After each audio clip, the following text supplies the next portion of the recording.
Si vous cherchez un homme parfait, vous n'avez aucun ministère dans la vie de cet homme. Est-ce que vous m'entendez?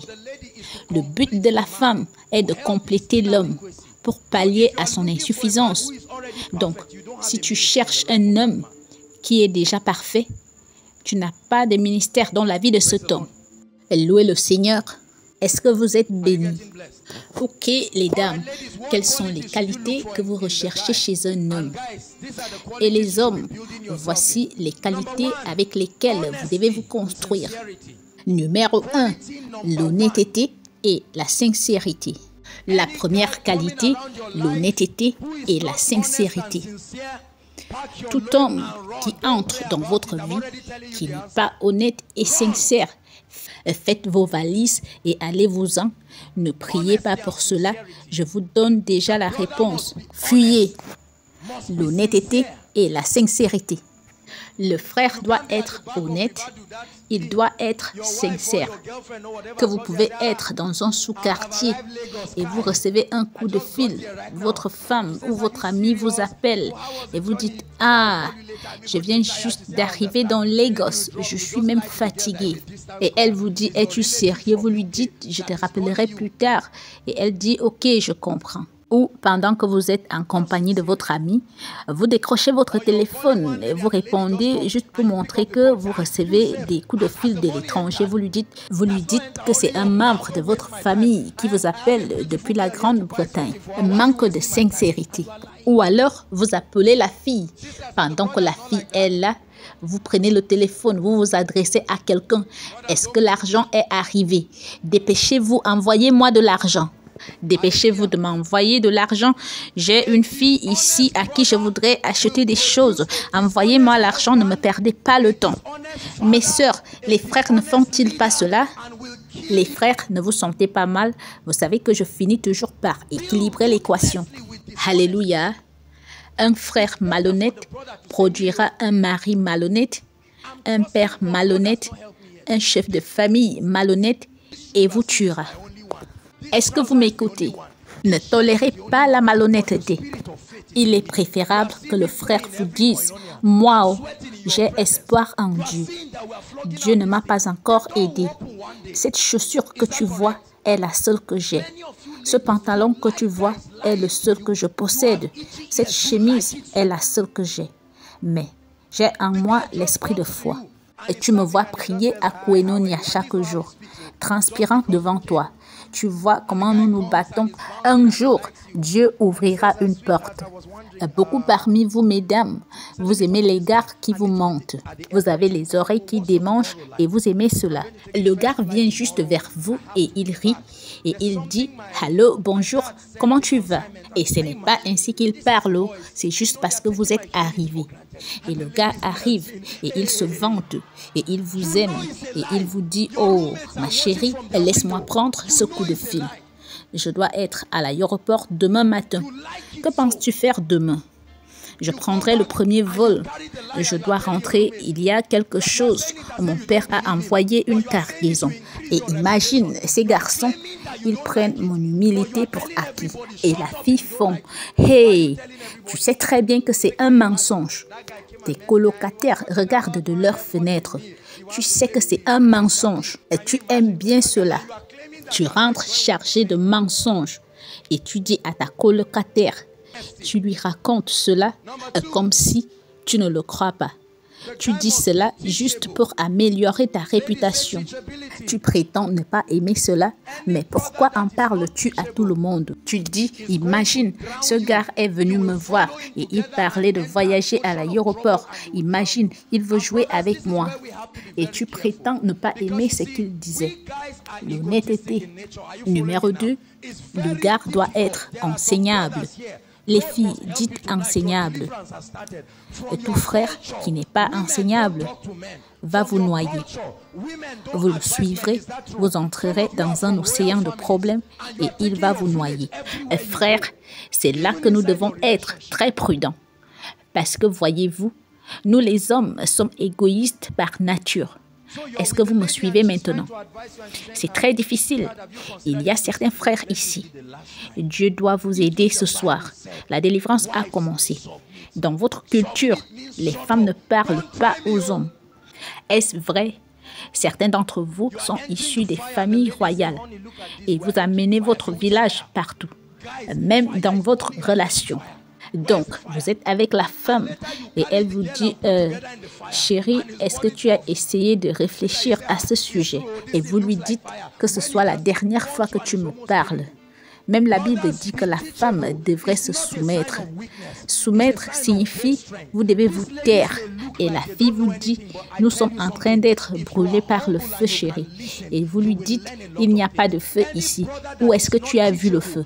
Et tu prends l'enfant d'autrui, tu l'entraînes dans le feu et elle brûle avec toi. Ensuite, lorsque vous vous êtes déjà brûlé, c'est là où vous dites, oui, oh, c'est comme s'il y a du feu. Chers frères, soyez enseignables. Ce n'est pas un signe de faiblesse, c'est un signe de grande force.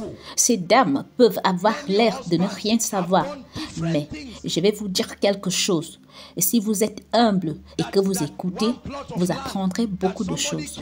Tout frère qui n'est pas enseignable et qui est arrogant et qui croit qu'il est l'alpha et l'oméga de cette relation, la dame devrait fermer sa bouche, même si elle dit des bêtises. Un jour, elle dira quelque chose de sensé. Vous devez l'écouter. Beaucoup de maris se sont mis dans le pétrin. Beaucoup de maris ont fait des choses différentes que seul le pain de terre que quelqu'un est venu vous escroquer. Un terrain de 10 millions, vous l'avez revendu à 2 millions. Votre femme vous disait attention, attention. Vous avez dit attention de quoi? Toutes ces femmes sont trop émotives. Il y a beaucoup d'entre vous, si vous pouviez être enseignable. Savez-vous ce que c'est qu'être enseignable? Être enseignable, c'est votre volonté d'apprendre et votre volonté d'accepter que vous avez tort. C'est pourquoi nous avons appris dans notre série sur comment construire notre caractère sur 4 mots. Le premier étant « s'il vous plaît ». Vous devez dire « s'il vous plaît ». Deuxièmement, « je suis désolé ». Vous devez demander les excuses lorsque vous avez tort. Troisièmement, merci. Vous devez dire merci aux gens.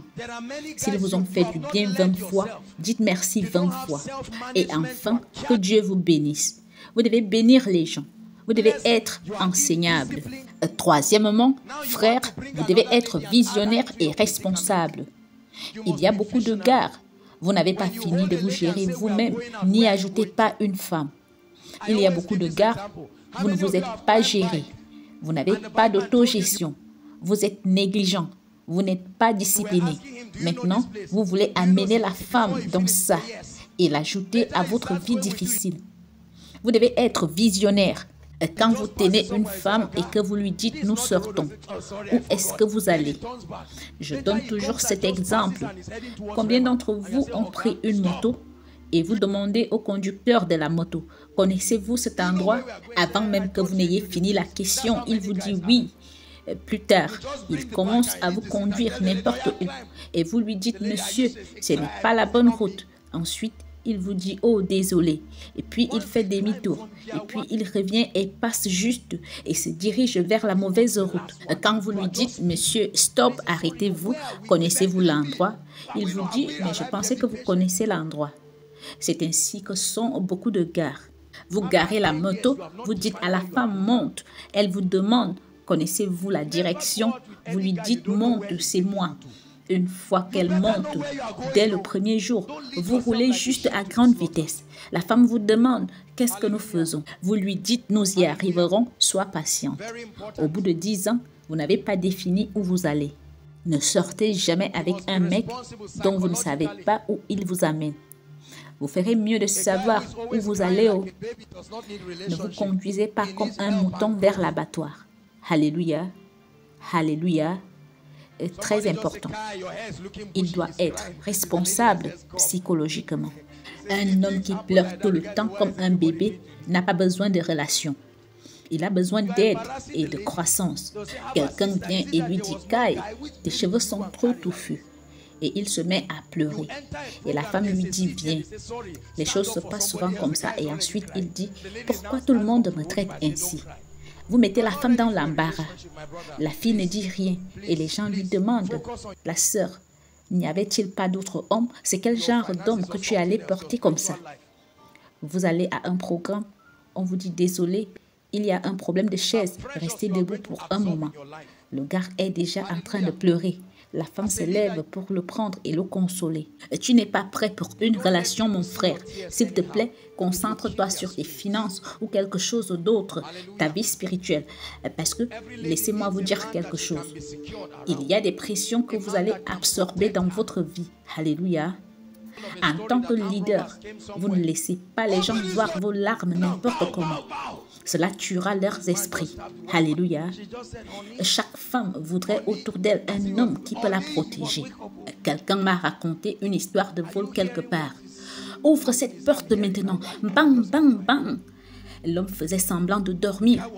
Et la femme disait, chérie, chérie. Il faisait semblant de dormir.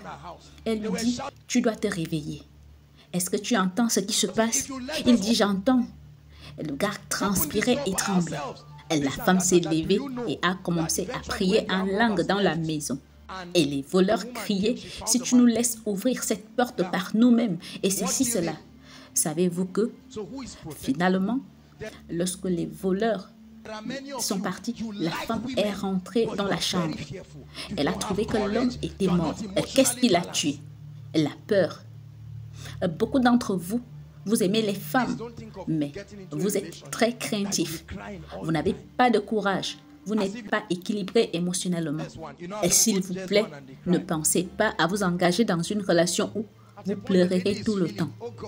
Et à un moment où la femme se demandera, « Oh mon Dieu, est-ce que tu m'as amené dans la vie de cet homme pour le protéger ?»